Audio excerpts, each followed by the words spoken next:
Transition Conversations, brought to you by Off the Court of the NBPA. And we have two very, very special guests here today. I am Ryan Hollins. We're joined with a 14-year pro NBA champion, my brother Kendrick Perkins. Perk, how you doing, brother? Hey, Ryan, what's going on, man? Hey, man, you know, I'm just trying to stay busy, man. Been checking out the opinionated podcast, man, keeping me busy during this pandemic. You know what I'm saying? They're keeping me entertained. You and B. Haywood, man. Man, appreciate it. And Joe Rogowski, the Chief Medical Officer of the NBPA. He has years of NBA experience. Joe, how you doing, man? And thank you for coming in. Thanks, Perk. Thanks, Ryan. Look, first off, Perk, we want to get to some things, man, because you've done an excellent job, not just in your professional career, but off the court, and obviously now doing things with NBA, and you have made a name for yourself absolutely in the sports world. And for many people, they don't understand 14 years, you're 10 years beyond the average NBA player of years played. But talk to me just, beyond the game of basketball. What is the physical toll, the mental toll that you feel like you've had to deal with from playing in the NBA? I mean, mentally, man, it's always one thing. Let me address this. It's always one thing to retire on your terms, but it's another thing to retire when that phone is not ringing anymore. Mm-hmm. So, unfortunately, the game had passed me up because in my mind, I was going to play for 20 years. But the game changed, and they didn't need a player like me no more. So mentally, to be honest, man, that first year and a half, 2 years, man, of retirement is kind of like, wow, like, what am I going to do? Like, there's no more, the fame goes out the window where really your phone stopped ringing. Nobody really cares about you. So, you kind of got to find yourself and find your niche and what's your next journey in life. And to me, I always wanted to be a coach. I wanted to be the next big man that played in the game to be a head coach, right? And, I started doing media to get my voice out there and just speak my knowledge on the game. And it turned out I ended up loving the media. I ended up loving doing ESPN shows or Fox shows and stuff like that. So, basketball was all I know. Like I came straight out of high school into the NBA. So basketball was all I know, all I ever knew, you know what I'm saying, for as just anything. And, I was like, well, how am I going to find my niche? Do I want to be a coach? But I do. I want to be a head coach, but I know it takes a long process to get there. Like, everybody's not a Derek Fisher where you could jump straight from being a player to a head coach. You don't get that opportunity. So, I just start focusing in the media world, and things been turning out great. But Ryan, like us, man, we're students of the game before anything. So all we do is study the game. We're watching basketball, so why not watch it, study, and go on TV and talk about it? I think for me, it was just awkward not seeing those paychecks come through. I kind of, started going into the 10-day contracts, and then, you wait a little while. So I got a little more comfortable being at home. But I would say from a wellness standpoint, I've got 4 kids and a wife. So it was always, how do I provide for my family? How is that going to happen? And for me, I was still training in the sense of working out. Was there anything from a physical standpoint? Did you train all the way through? Did you get to a point where you stopped doing that? Was that a toll? And, like when you stopped training, Perk, did your mental start to mess with you? Yeah, it did, man. And the crazy part about it was that, like I said, I didn't retire on my terms. So, I kept training. Like every day I kept saying, I'm going to get a call. And the old school saying, it's better to stay ready and then not to have to get ready. You know what I'm saying? So you want to be ready just in case you get that call. And I kept, every day I'm waking up, I'm thinking, all right, I'm going to get this call. I'll probably finish out the season. Phone wasn't ringing, but I'm still using it as motivation. I'm going 1, 2, 3 times a day working out because I was a guy that always had to keep my weight down. But I wanted to make sure I was doing enough.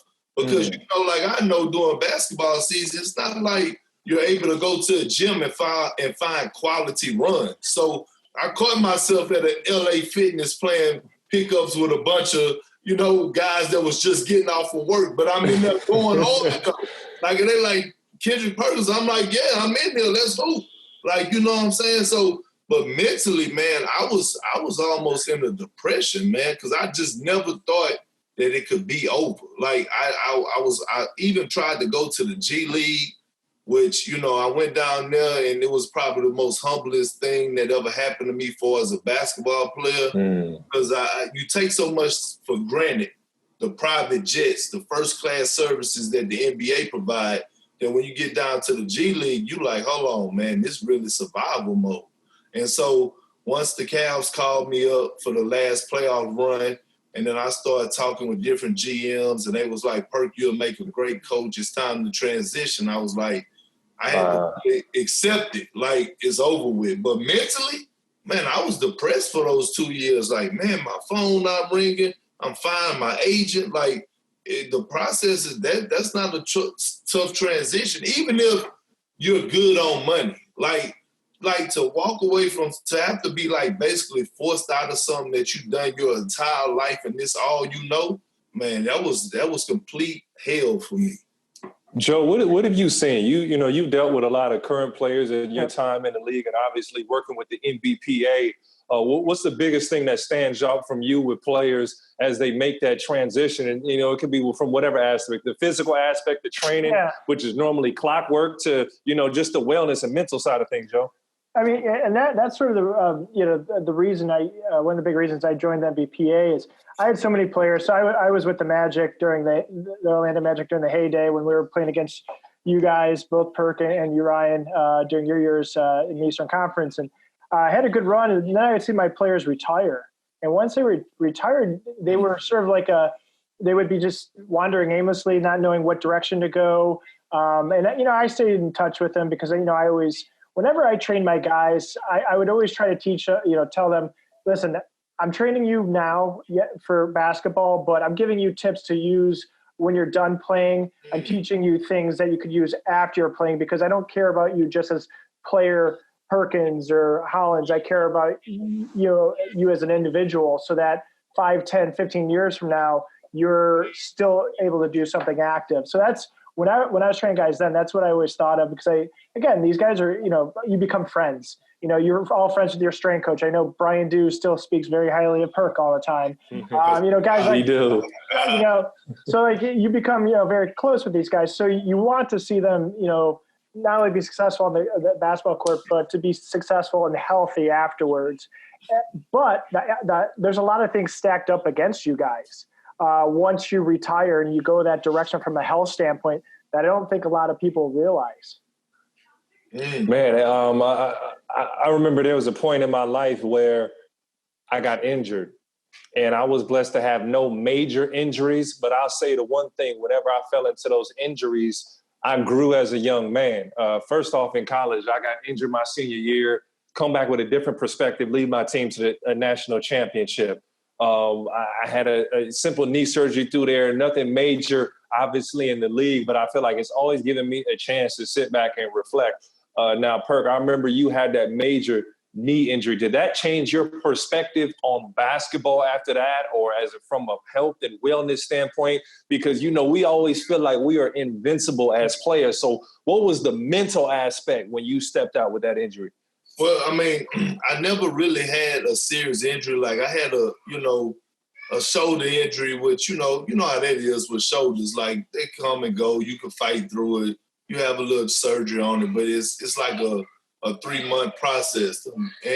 But for us, when you talk about me tearing my ACL, man, I wouldn't wish that on my worst enemy. Like, I know people say the Achilles tear is the worst injury, but I tell you what, the ACL is nothing to play with. And, I tore my ACL at a young age. Like, I was just starting to really, 2010 was one of my better seasons, like, far as just overall as an individual standpoint. Like, it was one of my better seasons. I was, almost made the All-Star game. I was on the rise of really becoming somebody. You know what I'm saying? Like, second in the league in shot blocking.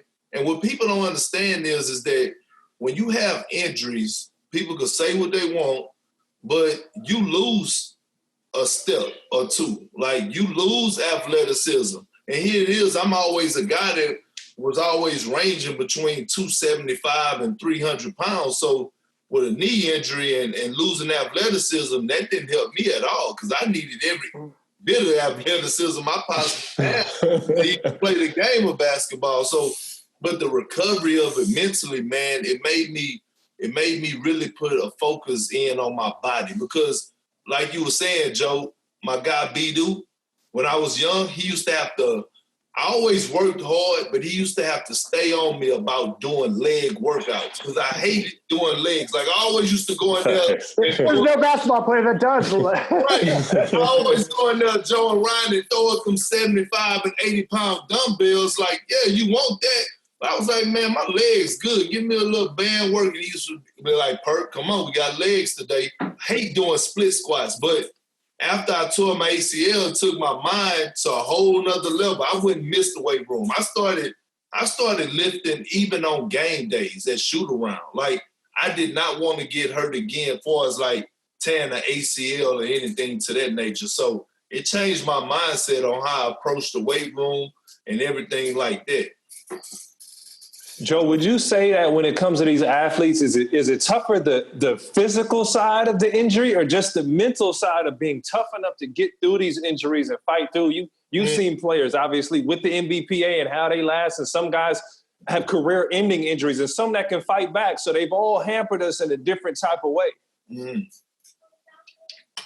Yeah, sometimes the mental part, you can overcome the physical part. But that mental component, it's always there. And sometimes, you guys have used it as a positive. Like Perk never wanted to go through that again, so that motivated him to train harder. Some guys can't get over that block, and then not only that, it doesn't just last you while you're playing. That's something that can carry with you for a long time, and really hamper just your quality of life in general, because it's always there and it's always in the back of your head. So I've really seen some guys with some injuries that just, even once they're out of the league, it really is something that they can't get past and get over, both physically and mentally. Now, Perk, you talked about, your injuries, but talk about the professional side of it, the business side. You were a guy, like you said, that was really emerging as a player in the league at that time. So, when you had your injury, was it like, man, I'm just fighting to stay in the league, or shoot, man, let me get back to where I was before? What was your mindset gearing towards after your injury? And did you doubt yourself or even question yourself? Well, that's a great question, Ryan, but let me, so like, as a rookie coming into the league, man, like, if you have a great group of vets, like, you could learn professionalism early. And like, I came into the league in 2003 where I had these old school dudes. I'm talking about Tony Delp, Eric Williams, Gary Payton, Paul Pierce, Antoine Walker, Walter McCarty. You know what I'm saying? Like Ben Baker. So I had guys actually preaching and showing me the ropes, man, on what to do and what not to do, how to build professional on and off the court. Like, and Doc Rivers was the best thing that happened to me for as my NBA career. Doc Rivers helped me get through that ACL injury. Doc Rivers helped me get through adversity. Doc Rivers taught me routine. Doc Rivers taught me how to prepare mentally for a basketball game. Doc Rivers taught me how to be a star in my role and be comfortable with who I was as a player.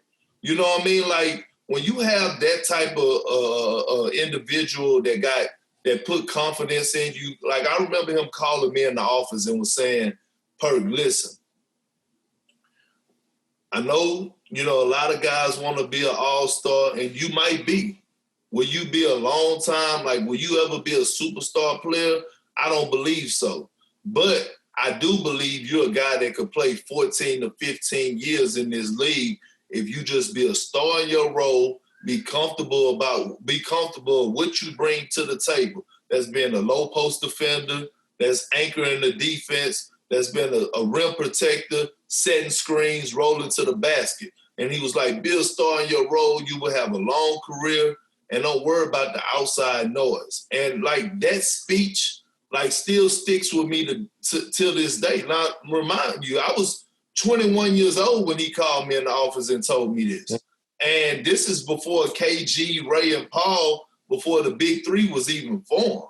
So at the end of the day, man, that speech from Doc Rivers and those vets I had in my life, and you know this, Ryan, from playing with KG, man, KG installed his confidence into, like, when he embraced you, man, it takes your mind and your mental to a whole nother level. Just as a person, you know this, like, playing with KG, man, like, his energy rubs off on you, like, in a great way. Like, you like, man, I feel good. Like, I'm going to war with him. He makes you feel great about yourself. And without KG also, man, I don't know if I would have had a 14-year career either.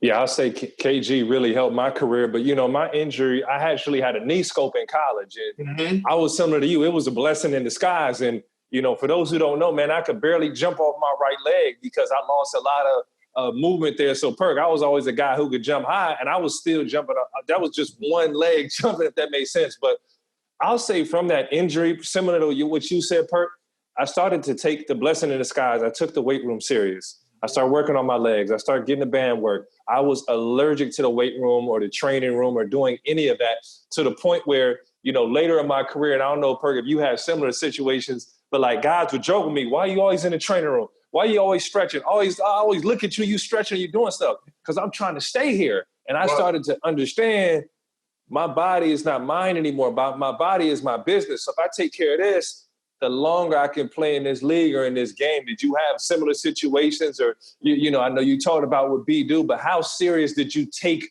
in those later years of your career, the training room, as you brought up? Oh, I would spend all day in there. And guys was like, Perk, go home. And I'm like, what are you doing? Like, I mean, I understand you had your family, but this is what's, providing for your family. Like, your body is your temple. Like, and a lot of the guys who don't get it, they don't last long. And Joe, you could chime in on this. Like, you had those stubborn rookies, second year, third year players that you just had to constantly preach. You didn't want to find them, but it's like, do y'all get it? Like, do y'all not understand? Like, you don't want to be a tattletale and have to go tell coach that this guy not coming in. But I had so many rookies always used to, literally, like, it was a point in time they would leave practice. They would get off the practice court, wouldn't even shower, hurry up, and was ready to go home. And I'm like, it's so much more that you need to take advantage of. But like I said, me going to the G League, I look back on my career and I wish I could have done more. And I did everything possible. Because I'm like, hold on. I'm up in the weight room and I'm up here with 65, 70-year-old, senior citizens lifting weights at a church gym. Or, you know what I'm saying? I'm in the cold tub, in the old school cold tub, not the new ones, the ones. Well, I barely got to squeeze in there where they got to add ice. And I'm like, you know what I'm saying? Everything about it was like, man. So when I got back to the league for that playoff run, man, I took full advantage of everything the Cavs had to offer. But Joe, I want to hear your perspective on like a lot of the young guys, the rookies that you just wanted to say, you know what? Hey, let's go outside for a minute. Kendrick, some of the rookies sometimes are some of the hardest guys, especially the more athletic and explosive they are, the more difficult it is to get them into the weight room to train their legs. Because, and I get it from their eyes, listen, I could already jump out of the gym. I'm faster, more explosive. Mm-hmm. You see that with a lot of these stud point guards or explosive players. A lot of them are getting injured, 2-3 years in their career, and they're so explosive. And what I'd always tell those guys, like, listen, you're a different category. I have my one group of guys that need to train their legs really hard just to get caught up with everybody else. Yeah. Then I got on the other end of the spectrum, you guys who are so explosive, so dynamic already. But for you need to train to prepare because your body's going through all these explosive movements and you need breaks. Mm-hmm. And if you don't have these breaks, you're going to pop or blow something like an ACL or something to that regard. So we're sort of, we need to build that base for you so that you don't get injured. The guys on the other side, we're trying to get them more athletic. You're there already. I need to protect you from yourself sometimes. And that's a hard battle with some of these young guys, because for them, I've gotten to this point, doing my own thing, not worrying about that. Why do I need to do that now? And sometimes, unfortunately, it takes an injury for them to go, oh, okay. Mm-hmm. But you try as hard as you can to get guys to realize that. And that's really where I'd always lean on guys like Perk, you, Ryan, vets, to come in, grab the young fellas and say, hey, young fella, no. Learn from my mistakes. Don't do this after the fact. And I was always blessed because I had good vets. And I could say, hey, get the young fella and be like, hey, young fella, come on, you need to get in here. Like, you don't want to be hobbling 10 years from now. You don't, an ounce of prevention is worth it all. Joe, let me throw this back to you. Touch on that some more. Is there one guy that you can think of that sticks in mind where I remember, man, he was allergic to the weights. He was allergic to the training room. And you saw him a couple years later, like, man, look how committed this guy is to his craft. And also touch on, you said something really important, and I want this message to go to our current players, our retired players. How important are the breaks? Because everybody can jump, but everybody can't land. So touch on both those two, if you can, Joe. Well, and the easy reference for me is the guy that was not very compliant in the weight room his first year, and then we played the Celtics a few times, was JJ Redick. Mm-hmm. Just coming, because again, he was a college player of the year. Yeah, he was killing in college. And then, obviously, coming from college to the pros, it's a man's game now. It's a lot more physical. It's a lot more demanding. And you got people, trying to pick on you and wear you down. So that change, from a guy like JJ, who now, everyone sees him as, oh, this guy trains his ass off. He works very hard. He's very strong. His first 2 years was just a significant change, which I really think catapulted his career. And now he is who he is. That's one easy, guy that I can think of off the top of my head that just made that quick change. And it's good to have a guy like that too, because having him in the locker room, I could always tell the young guys, like, this guy's a shooter. Like, this is all like, and that was the one thing too. I had like a guy like him, Rashard Lewis, my big 3-point shooters were my best lifters, because a lot of players were always concerned about their shots, and I'm like, listen, my best weight room guys are my 3-point shooters. So don't give me I don't want it to mess up my shot. So that's where that vet presence really helps out.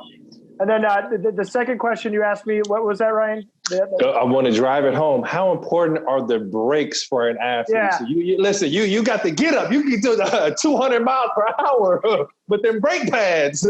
Yeah, and again, like I said before, the more explosive you are, the bigger brakes you need. If you're a Ferrari and you got no brakes, it's just a matter of time. And players sometimes, don't understand that.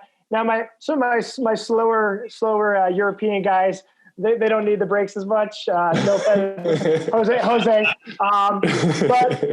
But my explosive guys, those brakes, if they're coming down, and they weigh 200 pounds, coming down from as high up as they are, landing full body weight. Now you got 500 pounds coming down full force on those knees, stopping, pivoting, exploding another direction. That's a huge amount of torque that the body is not made for. So if you don't have all those muscles firing in sequence perfectly strong, able to stabilize, it's just a matter of time. Now, Perk, I want to throw this to you, man, my brother, because you've been so transparent. And we've talked about this before, not just with myself, but with everybody, man. You haven't hit it. Talk to me about post-retirement diet. What are you eating? What are you not eating? What was it like right when you finished? Because like you said, our job was to play basketball. We were out training and running up and down the floor or going to a YMCA and working out. And then you get to the point where you don't work out anymore. So talk to me about what that transition, maybe timeline it a little bit when you played, when you stopped playing, and then when you completely, I want to say, stop working out or start working out at such a serious pace. What was that like for you? Well, it was different. So like I always had this big body and what we called in the league were on the Celtics, we called it whack bodies. You know, no matter how much you try to really hit the weight room, you never really got chiseled up or nothing to that nature. So, like, guys with whack bodies like myself, Paul Pierce, you know, they never really, you know what I'm saying? We wasn't fat, but we just couldn't get that definition, you know what I'm saying? And so, like, when all my career, especially when I came into the league, I weighed 325 pounds when I got drafted. I was 4% body fat, and I ended up making a transition. So losing weight, that was the first time that I ever got down to 260. So I changed my diet with B-Do and Walter Norton. Danny put a lot of pressure on me, and he seen that I was a hard worker. All right, so imagine, I don't have a body type like, you know, Kevin Garnett or you know, those lanky guys who struggle to put on weight. You know what I'm saying? I have that body type where I could gain 8 to 10 pounds in 1 week if I'm not careful, if I'm just out there eating. So I was like, you know what? Once I realized that it was over, I said, man, look, I've been dieting for the last almost 20 years, even when I was in high school. Like, man, I'm about to enjoy myself. I'm about to drink. In Texas, we had these soda waters called Big Reds and Big Blues and cream sodas. I'm going to the store to get me cookies and cream, ice cream at night while I'm watching the movies. And my wife just then, she was like, babe, you gonna get big. I'm like, man, look, I'm all right. And so, you know, I'm gonna tell you what was the breaking point. So I come and I'm doing a physical for a life insurance test, right? And so I haven't weighed myself in probably about 4 months. I was scared. You know when you're doing wrong because you're scared to actually get on the weight scale. Facts. So, like, I didn't want to see it, right? So I'm like, I had to get on, and it read 382, right? I never, like, it was the heaviest I ever been. So I'm like, dang, I'm 382 right now? Everybody kept telling me, even you called me. You was like, Perk, hey, look, man, as a brother, man, you kind of looking a little chunky on the tube. Like, here, this is what I need you to do. I understand the travel. I understand being in hotels. So I'm like, you know what? I started working out just a little bit, but I was still kind of cheating the diet and eating bad. And then I get this phone call from the doctor that says everything went well with the physical, but you need to really get back in shape and lose some weight because you're walking the line of being a diabetic. And I was like, hold on, what? So that's what made me realize, like, you know, at the end of the day, man, like Joe was saying, it don't stop. And Joe, that's why what you preaching today, I feel like the Players Association, we have done a great job in hiring the right man because, like you said, it goes past being on the court, like during the career. Like you're saying, after the career, I want you to still be in shape, working out in your health because I'm like, man, I got kids and a wife to live for. Well, so I had to, yeah. And Kendrick, that's one of the that's one of the reasons why, you know, when I started with the PA, we put together, I asked Michelle Roberts to put together that retired player health screening because that was one of my big initiatives because I saw how many players were in a similar situation as you and didn't have direction, didn't know the numbers. Some of them didn't want to know the numbers. So when we started doing this testing, I remember the first retired player screening event we did was in Houston. So all the Houston retired players came, and I would say 75% of them were in the same situation, were pre-diabetic, had cholesterol issues, just all type. We had 2 guys that ended up getting surgery on their heart because of it.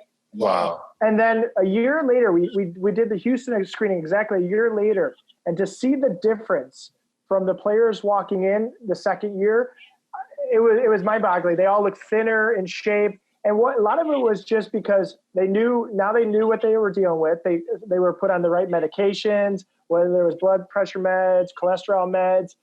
These guys lost so much weight. It was just an eye popping a moment to see these guys a second time through, and how much benefit they got from getting tested and knowing what their numbers were and being able to address it. And that's one of the real successes, I think, with this retired player screening events that we do. Is I always say a lot of it's, yes, we'll treat them then, but it's just to get them thinking about their health and to be engaged in it and to know they have resources now and they're not on their own. Joe, would you say you saved some lives? This is life-saving? I mean, like 1 to 10, literally how important is this for certain guys? Well, I mean, yeah, I mean, the event and we bring in experts from all over, from the cardiology side to orthopedic side. And we've had we've had 2 heart transplants because of it. One of the famous ones is Nate Tiny Archibald. That was through one of our screenings. We had another player, Harvey Catchings in Houston. He got a transplant. So we've had about 5 to 10 guys have to get surgeries to address certain issues, and now they're fine. But a lot of those things, and a lot of it's just catching it ahead.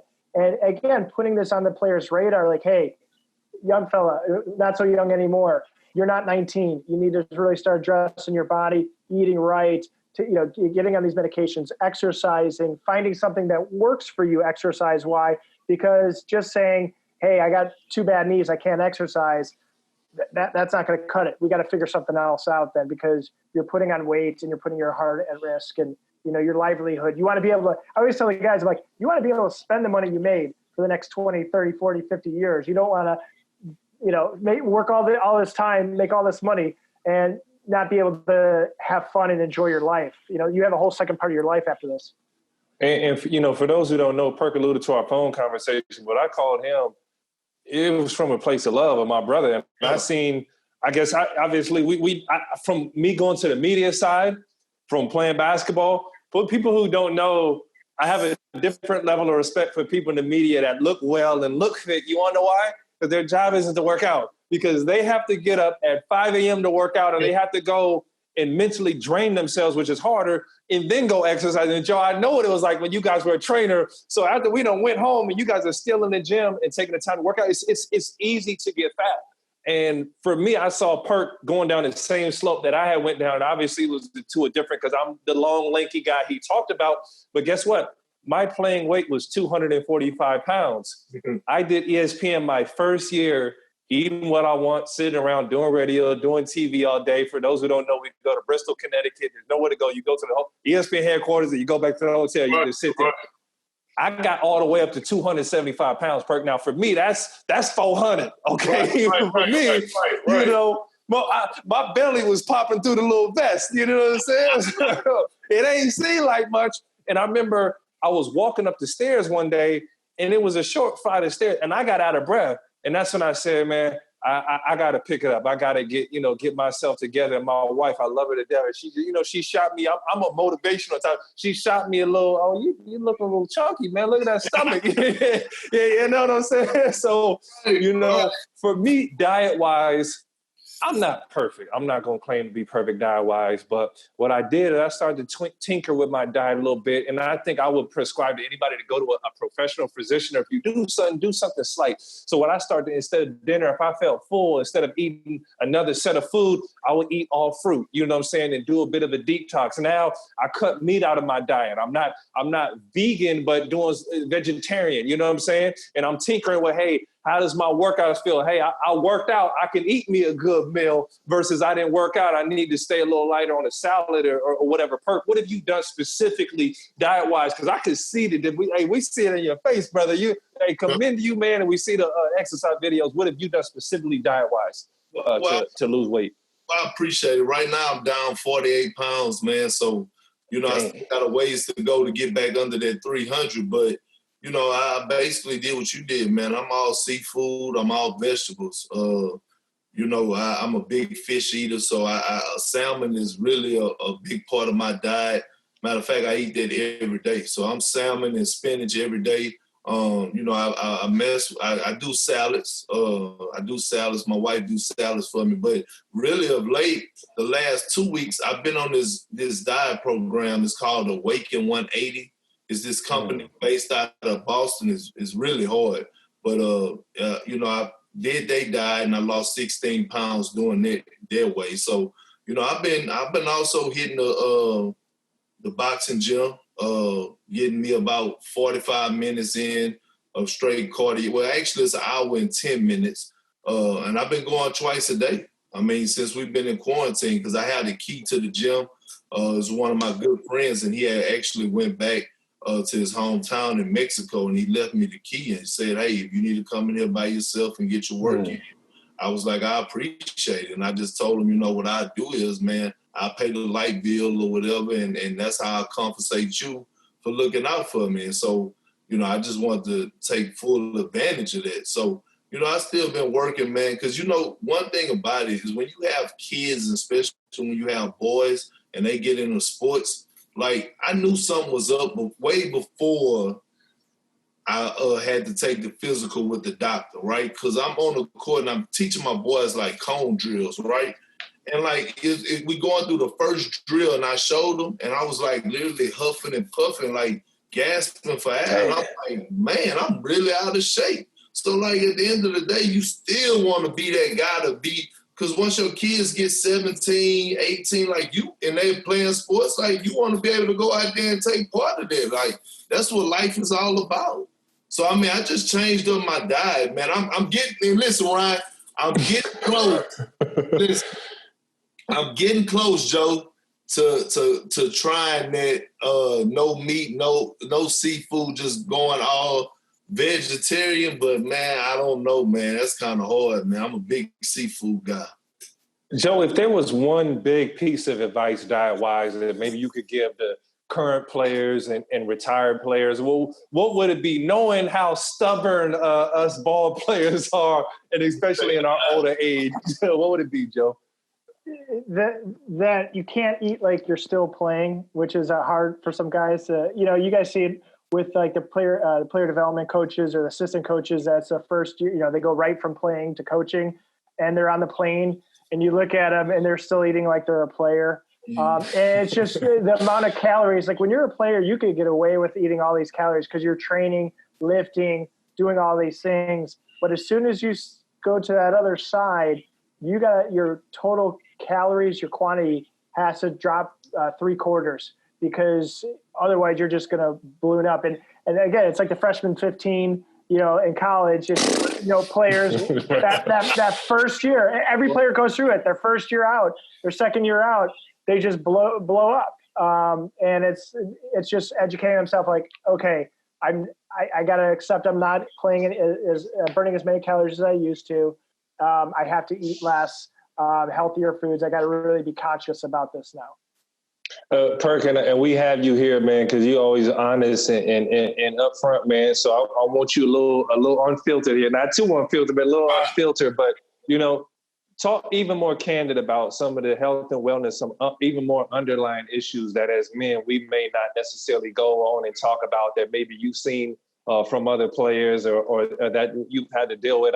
I know for me, just creating a routine and a schedule responsibility, then you got, you know, family life to deal with. You know, we've always been the breadwinners in our family, and now we take it, I don't want to say, you know, we're still the breadwinners, but there's a little bit of step down. They're like, well, you don't have to be at practice. You know, you can go pick the kids up from school now. You go take out the trash. Right. These are certain things maybe we didn't do. So are there any other issues, man? And maybe how did you, if you dealt with it, or how would you give advice to someone to tackle some of these issues we don't normally talk about? Well, you know, it's a lot of things that, you know, I've experienced and watched guys experience over my 14-year career, Ryan, and it's things to the nature of, the first thing that I preach to a lot of people, to the younger players that's coming in, is that don't let anybody, I don't care if it's family, friends, or whoever, live dreams through your success. Mm-hmm. Do not let them live their dreams through your success. No, like, you know, as a player and as a retired player, man, you hear so many, hey, man, I got this investment. I got this thing I've been thinking about. It's going to work. No, well, go do it on your own. And then if you're going to support family or whatever the case may be, I always had this thing with me. I supported needs and not wants. So, like, if you wanted the new iPhone, you had to go get that. But now, if it's a family member, you know, that had a trouble, you know, paying a light bill or something like that with a house full of kids, I'm doing that without hesitation. But, you know, the thing that I want to tell guys is that don't take the NBA for granted, being in the NBA. Like, embrace the moment embrace each second, each minute, each hour of getting that luxury, because when it's over, it's over. And the crazy thing is that so many times, right? Think about it, Ryan, Joe. How many times we have had meetings where guys then came in and older guys that came in and was telling us, hey, the NBA ain't gonna last forever, and when it's over, it's over. And we just sitting there like, all right, man, when is this gonna be over? Like really ignoring it. But like now a guy being on the other side of the fence, like, no, it's real. Like it's real life. Like, you know, you gotta think about it, man. Like if you don't play 10 years plus, you might not get that full insurance plan. Like it's the real world hits. Like, you know, you got to cut back on bills, those luxury cars that you have. You got to kind of get rid of that. And it's just different things that come about where you actually have to be a man now. Like, you know what I'm saying? In the NBA, you could kind of find assistance and while you hooping and everybody caters to you. But once you retire, it's like, no, you got to man up. So the thing is that one thing about it, like Marshawn Lynch say, hey, make sure y'all take care of y'all chicken. You know what I'm saying? Take care of y'all bread, take care of y'all bodies. But if I had to give any advice, and I think it worked for me, and I don't know how you feel about it, Ryan, but I really think, because there's so many distractions. It's so many distractions when you're an NBA player outside of basketball, right? So you got the club life, you got the women, you got, I mean, all this. This is nothing to hide. This is reality. And so, to me, I think the best thing that happened to me was that I decided to have a family. Like, I was a family man.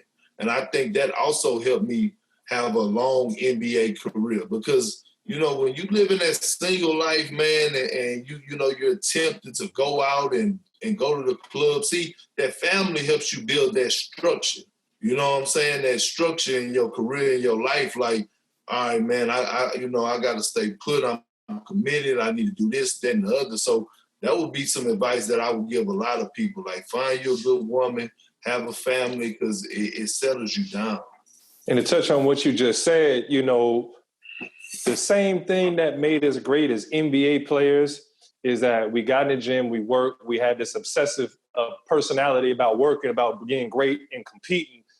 That doesn't go anywhere. So what you have to do, like you said, and you brought up, within family, you have to find that and channel that into family or channel it into something. For myself, it was ESPN, it was broadcast, and I found something I can compete at, I can work at, I can put hours into, and that helped me. That helped give me an edge. I found something, and I put this advice. This is just keeping it straight out 100. Find it, or it's gonna find you.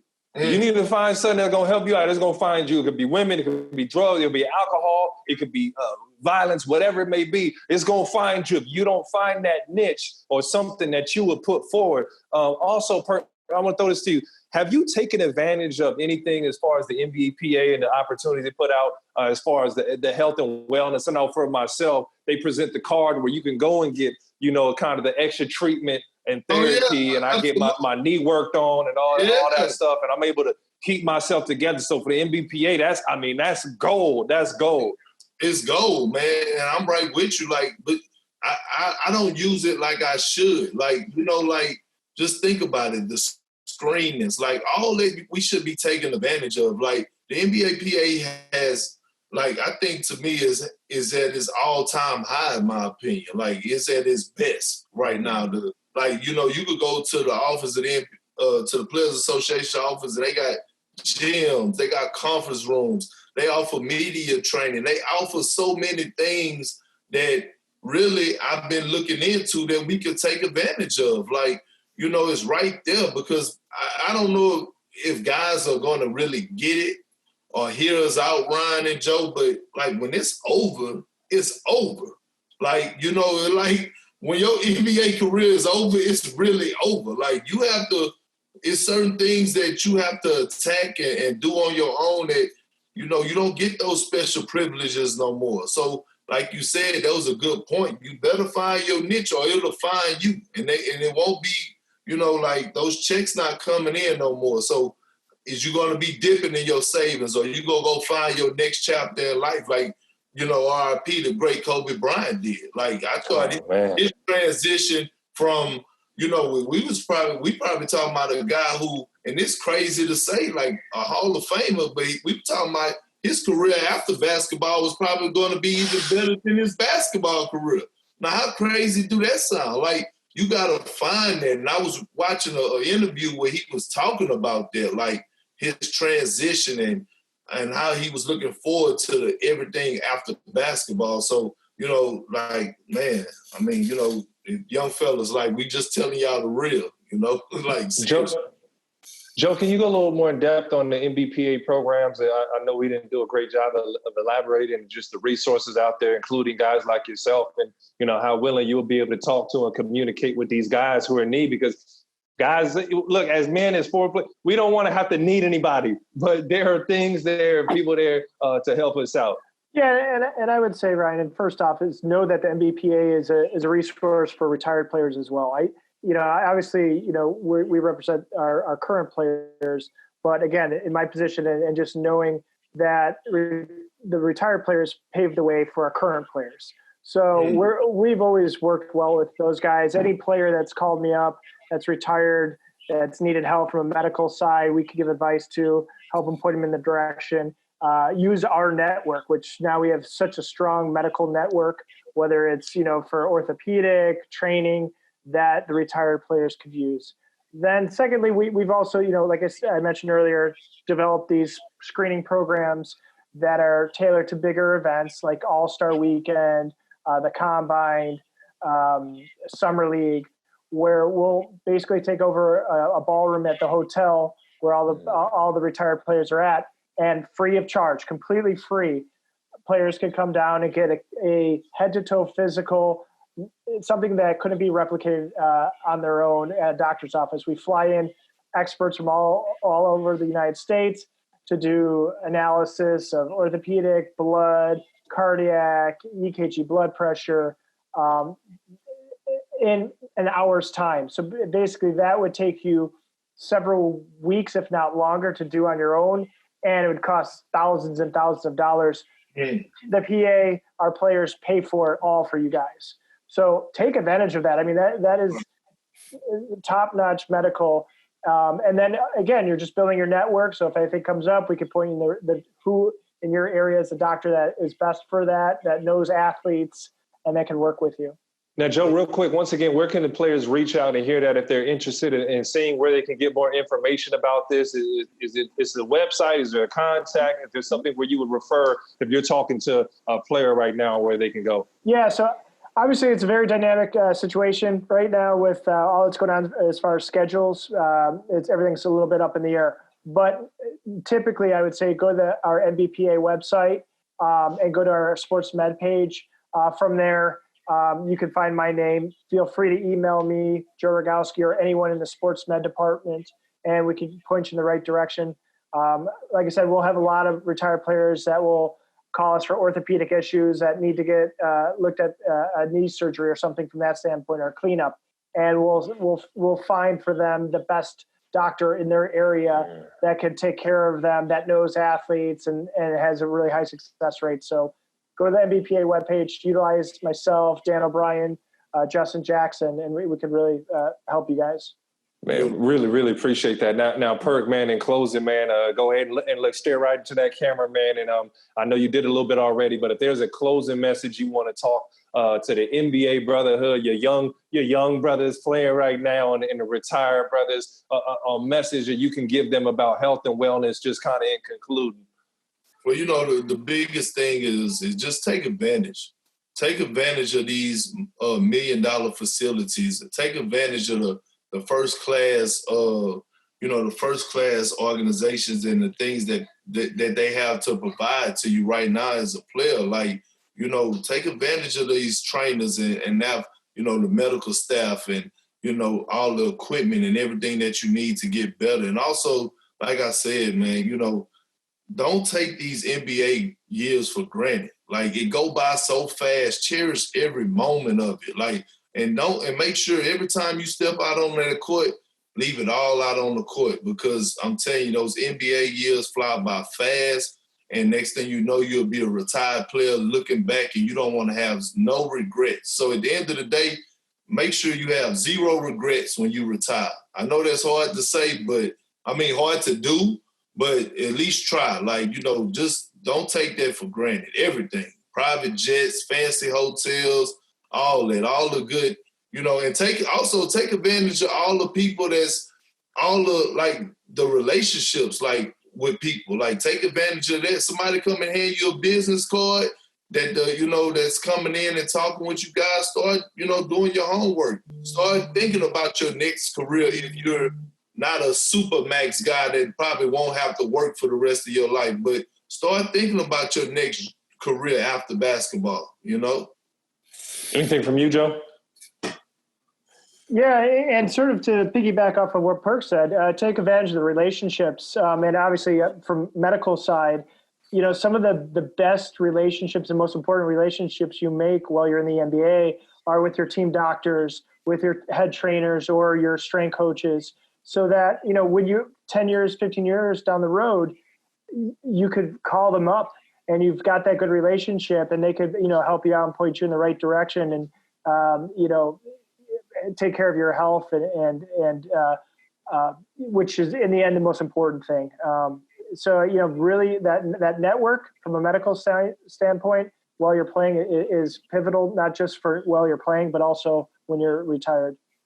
Joe, really can't thank you enough for the knowledge that you dropped in the gems you put out today. Perk, I know you had a busy schedule, brother. You just came to work. We really want to thank you guys on behalf of the Transition Conversations, brought to you by Off the Court, brought to you by the NBPA. I know that's a lot to pack in, and I'm Ryan Hollins. We appreciate you guys' time. Check us out. We're going to have an ongoing series here brought to you by the NBPA. Thank you again.